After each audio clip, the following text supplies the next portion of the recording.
मला ओळखतच असणार काय, कोणाची गाडी पकडली, कोणाला पुलावर पकडलं, असं काही असे बरेच जण असतील, अर्धे निम्मे, सगळेच नाही तर ते बऱ्यापैकी ओळखत असेल. आपण डी.वाय. पाटील कॉलेज युनिव्हर्सिटी तिच्या जगामध्ये नाव आहे. इथं शिकण्यासाठी खूप मोठं नशीब लागतं आणि त्या युनिव्हर्सिटीचे तुम्ही विद्यार्थी याचा तुम्हाला खूप गर्व पाहिजेत का नाही? तुम्हाला भविष्यामध्ये तुम्हाला विचारलं की बाबा तुम्ही कोणत्या युनिव्हर्सिटीचे विद्यार्थी होता, तर तुम्ही छाती चुकून बोलू शकता का नाही? नाही वाटत, सगळे नाराज दिसतात नाही वाटत ना? उत्तर दिला काय तसं नाही काय. आजचं जे आपलं लेक्चर आहे ते जे लेक्चर आहे NDPS जे अंमली पदार्थ आहे, आता सध्या जगामध्ये सगळ्यात जास्त या अंमली व्यसनाच्या अधीन विद्यार्थी चाललेला आहे. रात्रभर अभ्यास करणं, हे जागण्यासाठी चहा, सिगरेट, त्याच्याबरोबर गांजा, असं म्हणजे व्यसन लागलेलं आहे. त्याच्यातून तुम्हाला मुक्त कसं करता येईल आणि त्याचे दुष्परिणाम म्हणजे त्याच्यापासून तुम्हाला वाईट आणि तुमचं भविष्य त्या अंधारातच जाणार आहे. तुम्ही किती पण बाहेर आता सध्या इथं आपल्या आई वडिलांनी कॉलेजला पाठवलंय, त्याची वार्षिक फी, त्यांचे जे स्वप्न आहे ते स्वप्न आपण साकार करायचे का मातीत उद्ध्वस्त करून टाकायचे हे तुम्ही ठरवायचंय. तुम्हाला वाईट वळण लावणारे भरपूर जण मिळतील, चांगलं वळण लावणारे त्याच्यावर पासून तुम्ही लांब पळणार आहे. चांगलं वळण लावणारे हे कमी असतात आणि वाईट वळणारे आहे ना त्याला बोलावं नाही लागत, आपण स्वतःहून जात असतो. बरोबर का नाही? शेवट आवाज द्या कळतंय म्हणून. ठीक आहे. तर आपल्या भागामध्ये आता आमच्या परीने जेवढा प्रयत्न करायचा तेवढा आम्ही करतोच. पण तुम्ही एक सज्ञान नागरिक आणि भावी भारतातील चांगली पिढी आहे. तुम्ही स्वतःला असं काय कमी समजू नका. तुम्ही खूप स्ट्रॉंग आहे. तुमच्यापासून भरपूर काही गुन्हे सुद्धा घडण्यापासून लांब राहू शकतात. कारण सगळ्यांना माहिती असतं कुठं काय घडतं, कुठं काय चालू आहे, कुठं काय पण गप्प बसतं. बरोबर का नाही? आपल्या भारतामध्ये काय म्हणतात ना, हे पब्लिक आहे सब जानते, पण कोणी सांगत नाही. बरोबर? आता एक विनोदाचा जोक म्हणून, आता एवढं काय मनावर घेऊ नका, ठीक आहे? एखाद्या खेडे गावामध्ये एखाद्या व्यक्तीचं लफडं असतं, अख्ख्या गावाला माहिती असतं, आई बापांना माहिती नसतं.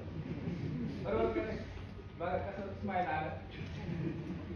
कसं असतं त्याचप्रमाणे आपल्या ज्या शिक्षण आहे त्याच्यामध्ये सगळ्यांना माहिती असतं की हा वाईट विद्यार्थी आहे, तो चांगला विद्यार्थी आहे, तो खूप चांगला आहे. त्याला तुम्ही त्याच्यापासून बाहेर कसं काढता येईल हा विचार करा. तो समजत गुण तर तिची वाईट असेल ना तर त्याला जाग करा, कारण तो आपला सहकारी, आपल्याला भाऊ, आपलीच बहीण आहे. कारण ते आई वडील तिकडे मोलमजुरी करून कष्ट करून जे स्वप्न बघतात की माझा मुलगा, माझी मुलगी पुण्यामध्ये शिकण्यासाठी, आणि त्यांचं स्वप्न आपण बाजूला ठेवून इथं जे व्यसनाधीन होतोय याच्यामुळं त्यांचे स्वप्न तर पाण्यावर जातात पण ते कर्जबाजारी होतात आणि एक दिवस ते आपल्या कारणामुळं, आपल्या वाईट वळणामुळं त्यांच्यावर आत्महत्या करण्याची वेळ यायला नकोय. त्याची जाणीव आपली प्रत्येकाने ठेवली पाहिजे. त्याच्या पुढं एक लक्षात घ्यायचं, कुठं पण असू द्या, तुम्हाला वाटलं बाबा या भागामध्ये कुठंतरी गांजा विक्री होती, कळतंय आज आपला मित्र जातोय तिथं आणायला, 100% 112ला कॉल करा, तिथं आम्ही तुमची मदत करू. तुम्ही लोक एकच डोक्यात ठेवा, फक्त व्यसनापासून कसं लांब राहता येईल. आपल्या भागामध्ये बऱ्यापैकी कोणी चरस विकत आहे, कोणी ड्रग्स विकत आहे, असे बरेच पैकी आपले गुन्हे दाखल केले. त्याच्यामुळं काय होतंय, विद्यार्थ्याला जो मार्ग पाहिजे तो मार्ग मिळत नाही, तो व्यसनाधीन होतो. ठराविकच विद्यार्थी हे फक्त ठराविकच पुढे जातात, बाकीचे आम्हाला रेल्वे पट्टीवर भेटतात कुठेतरी गांडीवर करणार. आता आपल्या लक्षात नाही चेहऱ्याने असं मी सांगितलं असतं आणि त्यांनी समजून घेतलं असतं, पण त्यांनी पण हुशार होऊन जावा आणि सुधरून जावा. आम्ही तुम्ही सुधरावा म्हणून आलेलो आहे, असं म्हणत नाही की तुम्ही सगळे नशा करतात म्हणून. असे ठराविकच आहे की ते त्यांचा मार्ग विसरलेले. आपले जे सहकारी असतील ते मार्ग भरकटलेले, त्यांना योग्य मार्गावर तुम्ही लोक आणू शकता. बघा, त्याला समजून सांगा व्यवस्थित आणि आई बापांची जाणीव करून द्या. जर आपण आपल्या आई बापांची जर जाणीव ठेवली नाही तर आपण भविष्यामध्ये आपलं जीवन अंधकारमय करून संपूर्णपणे उद्ध्वस्त करून बसणार. त्याच्यासाठी या नशिबी पदार्थांपासून आणि या व्यसनांपासून खरोखर तुम्ही सगळेजण लांब राहा.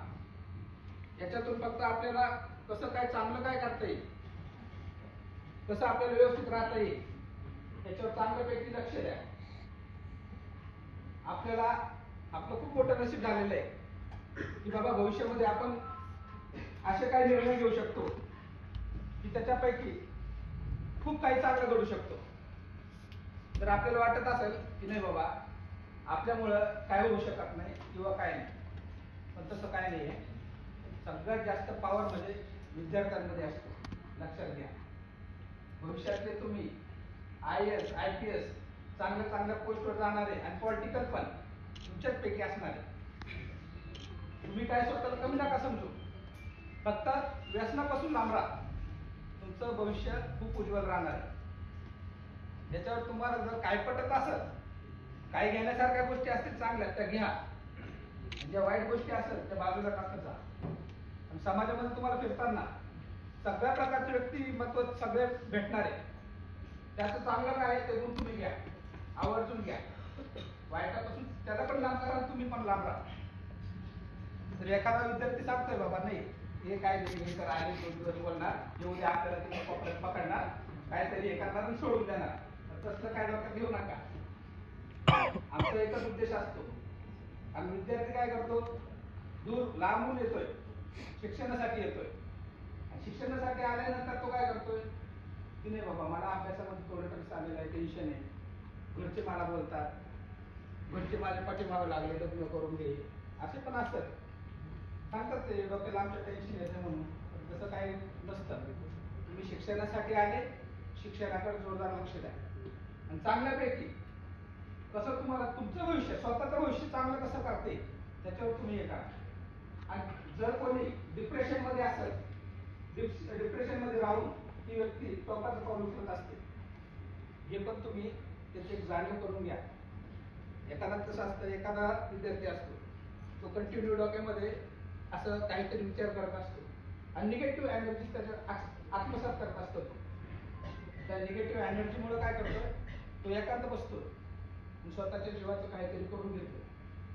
ते जीवाचं काहीतरी करण्यामागं त्याला कारणीभूत असं असतं की तो या नशेच्या आहारी गेलेला असतो. या नशेच्या आहारी गेल्यानंतर त्याला कंट्रोल करणं खूप अवघड असतं आणि तो आपल्यातून गमावून बसतो आपण. तर ही वेळ कोणावर यायला नकोय. त्याच्यामुळं या अंमली पदार्थ आणि व्यसन याच्यापासून भरपूर लांब राहा. 10 वेळेस विचार करा आणि ही गोष्ट करायच्या अगोदर आपल्या आई वडिलांच्या चेहऱ्यासमोर आणा. जर तुम्हाला त्यांची जर काळजी वाटत नसेल तर बिनधास्त करू शकता. आणि सगळ्यात महत्वाचं, आपल्याला लहानपणापासून तर मोठं होईपर्यंत फक्त 2च व्यक्तींना खूप काळजी असते, ते म्हणजे आपले आई बाप. कोणत्या आई वडिलांना वाटतं की नाही बाबा माझ्या मुलाचं वाटोळं व्हावा? कोणत्या आई वडिलांना वाटतंय का? वाटतंय का कोणाला? नाही वाटत ना. त्यासाठी कोणतीही गोष्ट करताना आई वडिलांचं हे करा. आणि त्याच्यापैकी बऱ्यापैकी चांगले आहेत तुम्ही सगळे, असं म्हणत नाही की तुम्ही तसं करता म्हणून, पण जे आपले कोणी सहकारी वर्ग असेल, ओळखीमध्ये कनेक्टमध्ये येतात. बरं तुम्ही कॉलेजमध्ये शिक्षण घेता पण बाहेर कुठून तरी ओळख होती, ओळख झाल्यानंतर आपण त्यांच्या कनेक्टमध्ये जातो आणि त्याच्यामध्ये आपण आपलं जीवन उद्ध्वस्त करून देतो. तर याच्यापासून लांब राहा. ठीक आहे. एवढं बोलून मी माझे 2 शब्द संपून टाकतो. जे तुम्हाला चांगलं वाटलं ते घ्या, जे वाईट वाटलं ते एक कानाने ऐकून दुसऱ्या कानाने